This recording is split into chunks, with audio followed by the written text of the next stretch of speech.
Hello guys, welcome to this episode. I'm going to show you how some other tools work again in Photoshop, and today I want to show you how the eyedropper tool, the eraser tool, the brush and the clone stamp tool, how they work. So let's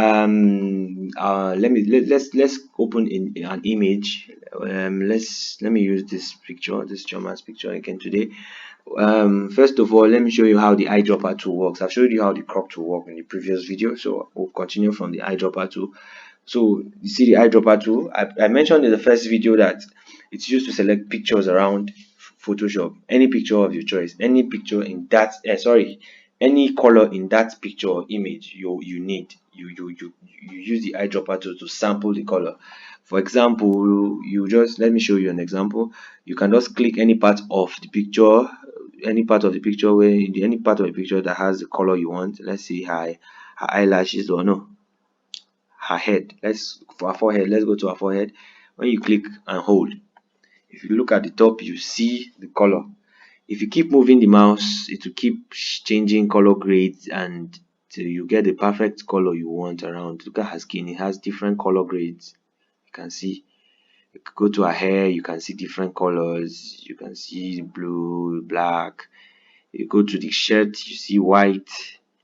You go to the hand, you go to the bracelet she's wearing, you can see this fine touch of red, and you can see this kind of blue. This is red, green. You see, you can sample any color of your choice with the eyedropper tool. Once you're done and you've gotten the perfect color you want, you can release your mouse and look at the color box, the foreground color box, and you have that color here. Look at it here. You still using this option of the foreground color, you can still take it off and then pick any other color you want. If you want this color and another color, so that you don't need to come and start sampling colors again, you can just switch the foreground and the background colors, and the foreground color will save there. And then you come here again, you pick another color you want. Let's go with this. Once I pick this, you see you have the two colors now. You have the two colors, you see them. So depending on the one you want, you can just use them interchangeably. So that's the function of the eyedropper tool. That's the function of the eyedropper tool. That's the main function. So this is the brush. I'll skip this for now. I'll show you how it works later. But this brush tool now, I'll have to use it to show you how the eyedropper tool works, to give you a better understanding. So the brush tool, you can pick any brush of your choice. Let me pick this soft brush. Let's see this brush here. Okay, it's hard. Hardness 100% is 35. The size of the brush is 35. So I create a new layer so that I won't spoil the real image. Okay, this is a new layer. So before you do anything in Photoshop, you have to unlock your background image. If not, the real image in your computer system will be affected if you do anything. You see this padlock now, you have to double click like I showed you in the other video. You unlock it so that the real picture in the system will not be affected. So this one here is just like a duplicate of that one when you unlock. So back to our brush tool, make sure you select the particular layer you want to use. This is layer 1. So now I've clicked layer 1 now, and I want to work on this new layer 1 I've added. So this is my brush tool, and this color I picked using the eyedropper tool. If you paint around, you see this is the color I picked. You can see that's the function of the brush, to paint. Brush, paint, you understand? Use the brush, pick your color, paint, rub it on it.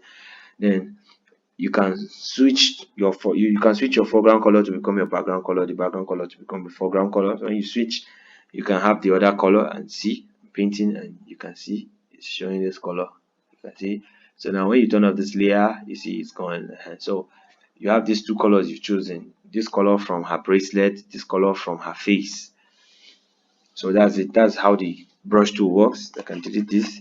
Then this is the spot healing brush. If you can check her face now, I don't think there's any spot that needs healing, because mostly it's for pimple, for spots on the face.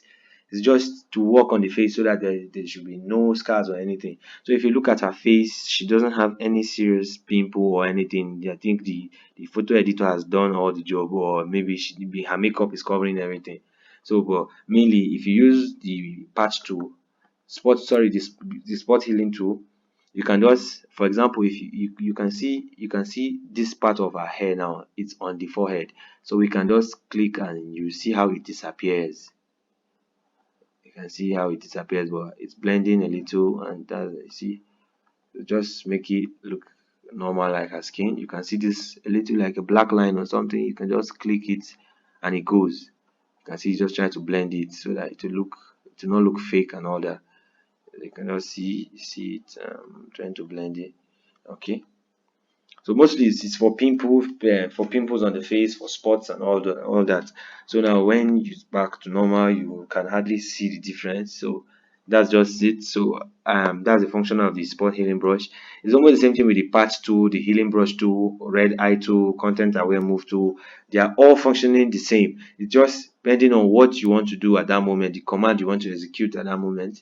Let's look at it. For example, you can see the patch tool. The patch tool is mainly is the same thing, but you just it gives you the freedom to select whatever thing you want to select. Let's say you want to select this line on her face.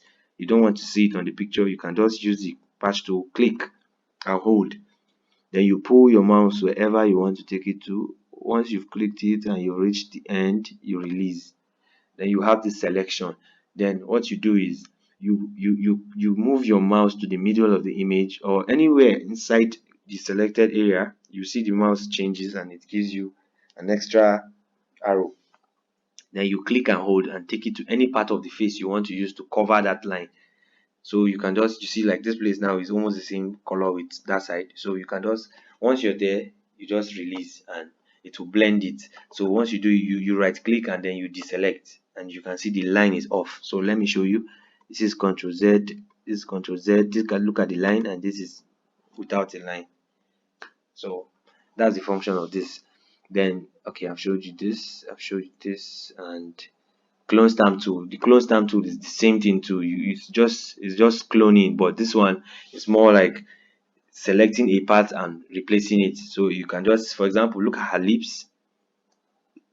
I want the color from her lips, so you click on the Alt button, Alt on your keyboard. You can check it's close to the space bar, Alt. When you click on Alt, you see my cursor has changed shape. So you sample the color there. Once you sample the color by clicking, you might not see any effect when you click. Then you see, if you look at the middle, you see that color. So you can take it to any part of the picture, or preferably let's sample from her eyelashes. I'll be eyelid, no eyelid. Let's sample from my eyelid. Let's see. When you click here, you get that color. You can use it to paint beneath her eyes. You can just do like this. You can see I did not select it well. So you can see the color here. So when you keep moving the distance, you just use it to distort the whole image. If you don't know how to do it, you see she's having two eyes already, three eyes. So that's just it. So but you have to sample it very well before you do anything. So you can see I've sampled. You don't need to go very far, just a little, then you paint. You see, and you come back again, you sample, come back, you paint a little. Just keep on doing that. I see I'm not sampling it well still, so I'm just showing you how it works. And so thank you for watching today's video. Don't forget to subscribe and share and also like. Thank you for watching again. Have a nice day.